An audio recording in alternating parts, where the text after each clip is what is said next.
Have you ever heard a claim and wondered, is that really true? A friend might tell you that a certain brand of battery lasts longer than any other. How could you know for sure? You could simply take their word for it. Or you could put it to the test. Buy two identical flashlights. Put a different brand of battery in each one. Turn them both on at the same time, and simply wait. The one that stays lit the longest is the winner. This simple, honest test gives you a real answer, not just an opinion. This method of testing ideas is the very heart of scientific thinking. Welcome back to Critical Thinking Secrets, the channel that gets you to think. Well, critically! It's a way of being curious about the world, but also being disciplined in how we find our answers. It protects us from fooling ourselves and from being fooled by others. This process isn't reserved for scientists in white lab coats. It's a practical skill that anyone can learn and use every single day. It empowers us to navigate a world filled with information, misinformation, bold claims. By asking for evidence, we take control of what we believe. This short guide is an invitation to explore that power. The beauty of this approach is its humility. When you conduct a test, you are admitting that you do not already know the answer for certain. You are open to being surprised by the result. And if you want to stop making the same mistakes over and over again and again, then get the Critical Thinking Toolkit now. It'll help you break the cycle, give you clear frameworks, checklists, and smarter choices. Don't let tomorrow look like yesterday. Grab the toolkit today. Tap the link in the description below. What if the cheaper battery brand actually lasts longer? An honest test forces you to accept that reality, even if it contradicts what you initially believed. This mindset, a willingness to be corrected by nature itself, is what has driven human progress for centuries. It moves us away from stubborn belief and toward genuine understanding, one small experiment at a time, making our knowledge more robust. In the pages that follow, we will break down this way of thinking into simple, manageable parts. We will look at its core components and explore how they work together as a cycle of learning. We will also introduce you to some of the greatest books ever written on the subject, each offering a unique tool for your mental toolkit. The goal is not to turn you into a professional scientist, but to equip you with the scientist's most valuable asset, a reliable method for telling the difference between what is true and what just sounds true. So, what exactly do we mean by scientific thinking? At its core, it is a structured process for investigating the world and gaining knowledge that is as reliable as possible. It is a commitment to letting evidence, rather than our personal wishes or preconceived notions, lead the way. Instead of starting with a conclusion and searching for facts that support it, this method starts with a question. What is happening here? How can I be sure? It is a systematic form of curiosity, a way to have a conversation with the universe and actually listen to its reply. This method stands apart from other ways of knowing. Personal experience stories our elders tell us faith. Scientific thinking does not necessarily dismiss these, but it adds a crucial layer of verification. Observation, measurement, repeatable tests. If an idea is true, it should hold up to scrutiny. If a claim is made about the physical world, we should be able to devise a way to check it. This commitment to testing is what makes the knowledge gained through science so uniquely powerful and trustworthy over time. Think of it as building a house on a solid foundation. You wouldn't just start throwing up walls on soft ground and hope for the best. You would first test the ground to make sure it's stable. Scientific thinking is that process of testing the ground before you build your beliefs upon it. It involves being skeptical but not cynical. Skepticism is about asking for proof. Cynicism is about dismissing everything without even looking. A scientific thinker is a constructive skeptic, always ready to be convinced by good, solid evidence. This process is not about finding absolute, final, unchanging truth with a capital T. Instead, it is about getting progressively less wrong over time. Scientific thinking can be broken down into four main steps that work together in a cycle. The first and most fundamental step is observation. This is the act of paying close attention to the world around you, using all your senses. You notice that your car makes a funny noise only when you turn right. You see that the birds at your feeder seem to prefer one type of seed over another. A good observation is specific and detailed. It is a record of what is actually happening, not what you think is happening. It is the raw data that fuels the entire process of inquiry. From your observation, you move to the second step, forming a hypothesis. A hypothesis is not just a random guess. It is a proposed, testable explanation for what you observed. For the car making noise, your hypothesis might be the front right wheel bearing is worn out. For the birds, it could be birds prefer sunflower seeds to millet. A crucial feature of a good hypothesis is that it must be falsifiable. This means there must be a way to prove it wrong. The third step is the experiment, which is where you actively test your hypothesis. This is the most creative part of the process. To test the wheel bearing, you might lift the car and try to wiggle the wheel. To test the birdseed preference, you could set up two identical feeders, one with only sunflower seeds and one with only millet, and count how many birds visit each one over a week. The key to a good experiment is to change only one thing at a time, the variable you're testing, while keeping everything else as constant as possible. This ensures that your results are meaningful. Finally, you arrive at the fourth step, the conclusion. After running your experiment and collecting your data, you analyze the results. Does the evidence support your hypothesis? If the wheel wiggles, your hypothesis about the bearing is supported. If more birds visited the sunflower seed feeder, your idea about their preference is strengthened. If the evidence does not support the hypothesis, that is not a failure. It is valuable information. It tells you that your initial idea was likely wrong, and you can now form a new hypothesis and begin the cycle again. Reading is like exercise for the mind, and the right books can be a personal training program for scientific thinking. They provide the methods, they provide the historical context, and they provide the inspiration to practice this skill. Here are 10 essential books, each with a single, powerful idea that can help rewire the way you see the world. 1. The Demon-Haunted World by Carl Sagan. The core idea here is the baloney detection kit. Sagan provides a set of cognitive tools for thinking skeptically and recognizing fallacious arguments. Wonderfully curious, rigorously skeptical, especially when faced with claims that seem too good to be true, or claims that seem too strange to be true.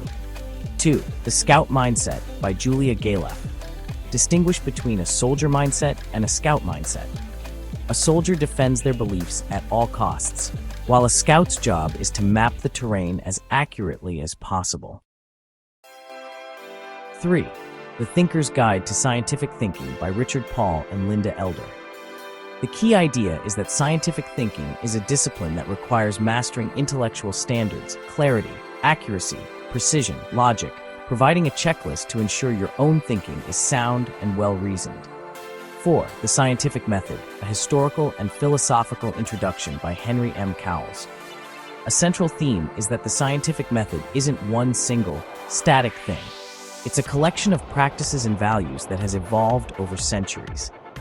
Understanding this history helps you appreciate its flexibility and power, seeing it not as a rigid recipe, but as a living tradition of inquiry. 5. The Structure of Scientific Revolutions by Thomas Kuhn. Kuhn's simple, revolutionary idea is that science doesn't always progress smoothly. Long periods of normal science punctuated by massive paradigm shifts when the old framework can no longer explain new evidence. This teaches us to be open to truly radical new ideas. 6. Thinking, Fast and Slow by Daniel Kahneman. The most vital takeaway is the concept of two systems of thought. System 1, fast, intuitive, emotional, and System 2, slow, deliberate, logical. Scientific thinking is the deliberate act of engaging System 2 to override the biases and shortcuts of System 1, leading to more rational decisions. 7. Bad Science by Ben Goldacre. Goldacre's book hammers home one point: learn to spot a poorly designed study block.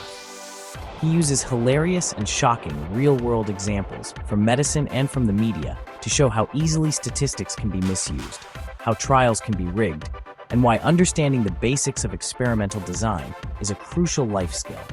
8. Asking the Right Questions by M. Neil Brown and Stuart M. Keeley. The core message is that the quality of your answers depends entirely on the quality of your questions.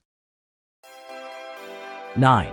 The Logic of Scientific Discovery by Karl Popper. Popper's most famous contribution is the principle of falsifiability. A truly scientific theory is not one that can be proven true, but one that makes bold predictions that could, in principle, be proven false. This is what separates science from pseudoscience. 10. How to Read a Book by Mortimer Adler and Charles Van Doren. The essential lesson is the importance of active reading. To truly understand something, you must engage with it, question it, and outline its structure. This book provides a methodology for systematic reading, which is the foundation for absorbing the complex ideas found in all the other books on this list. This is a journey toward clearer thinking. The powerful tool of scientific thinking did not appear overnight. It was forged slowly and painstakingly in the fires of human curiosity over thousands of years. Early thinkers in ancient Greece, like Aristotle, were pioneers of observation logic.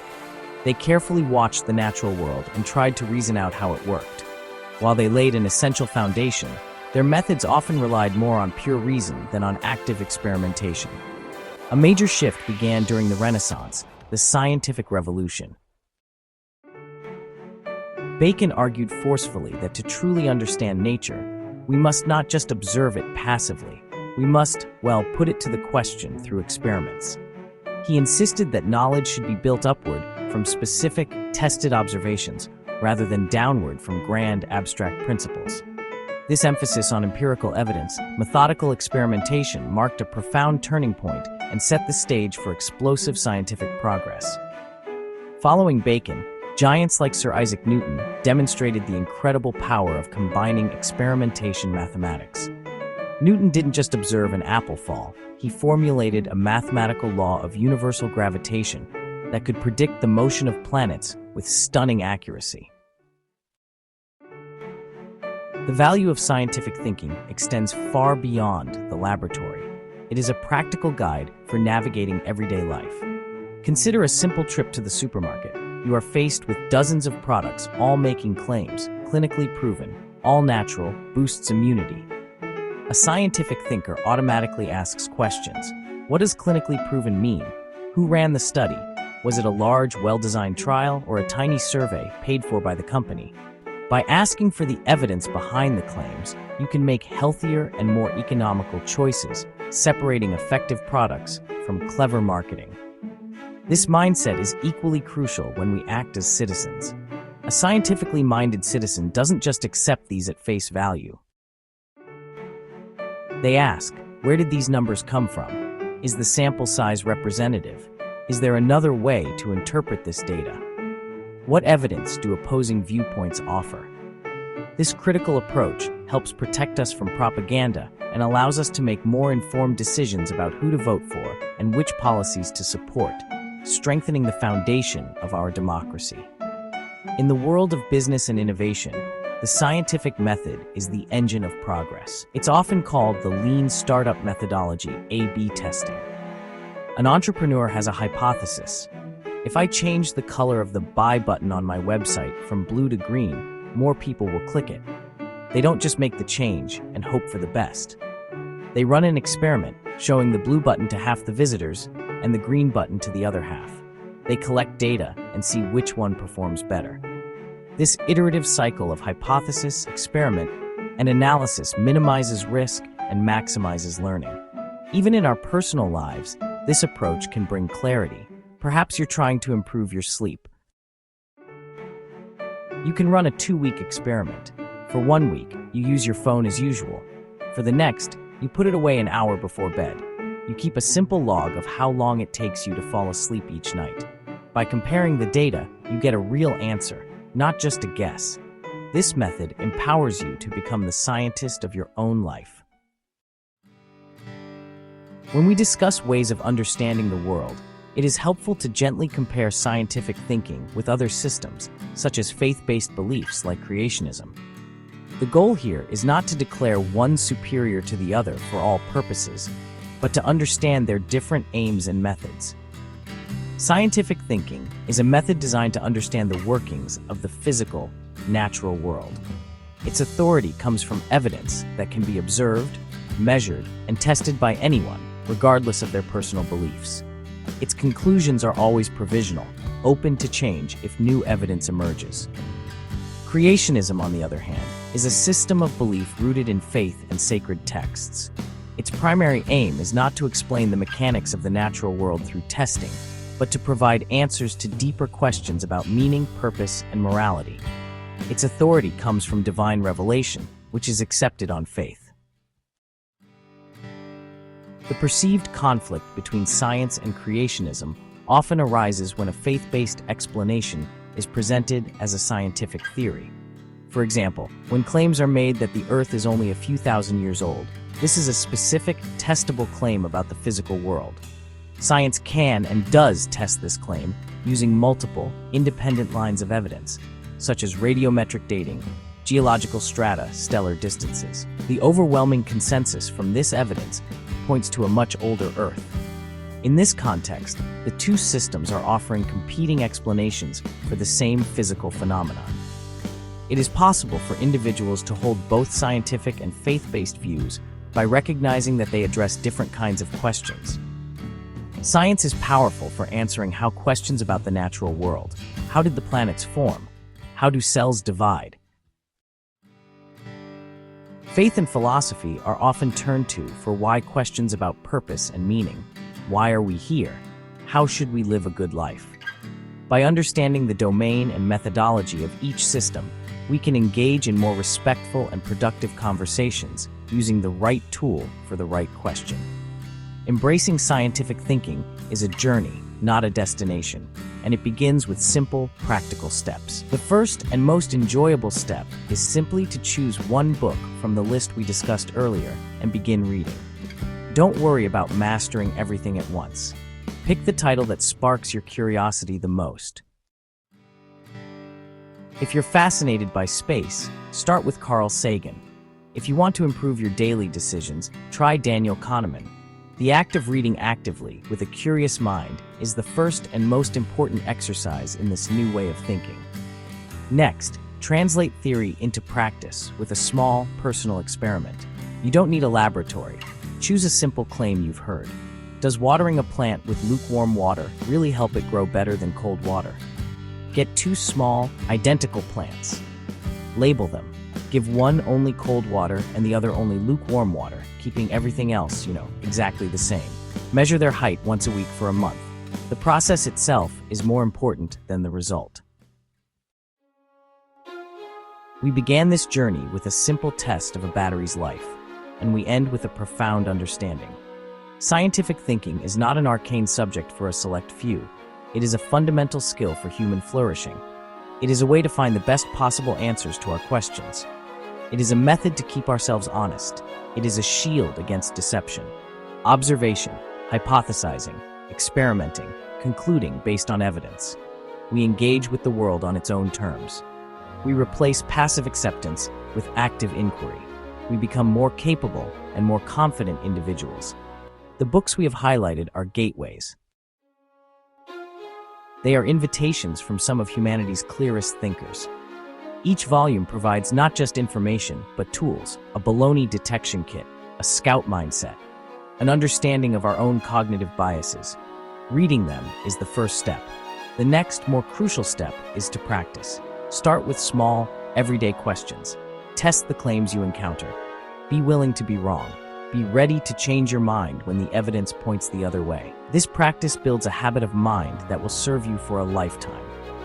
In an age of information overload, where misinformation can spread across the globe in seconds, the ability to think scientifically is more vital than ever. It is the bedrock of responsible citizenship. It is the bedrock of effective problem solving. It is the bedrock of personal well-being. It helps us make better decisions about our health. It helps us make better decisions about our finances. It helps us choose better leaders. It empowers us to help solve complex global challenges. Climate change, public health crises, by focusing on what works rather than what we wish were true. It is a skill that helps us build a better future. a more rational future, a more wondrous future. So I encourage you to begin. Pick up a book, formulate a question, design a simple test, be patient with yourself, be rigorous with your ideas. The world is full of mysteries and wonders, waiting for curious minds to explore them. By adopting the principles of scientific thinking, you are not just learning a new skill, you are inheriting one of the most powerful traditions of human thought. You are learning to see the universe and your place in it with greater clarity, with greater honesty, with greater awe than ever before. That is a reward that never fades. Finally, remember, critical thinking isn't about being a skeptic. It's about being a seeker. You're not trying to poke holes for the sake of it. You're aiming for the best outcome with the information you have. We've only scratched the surface. The Critical Thinking Toolkit is full of checklists, mental models, and hands-on guides to help you sidestep common pitfalls and think with clarity and confidence. Whether you're solving problems, making decisions, or just trying to sharpen your perspective, it's a resource you'll keep coming back to. Curious? Check out the link in the description.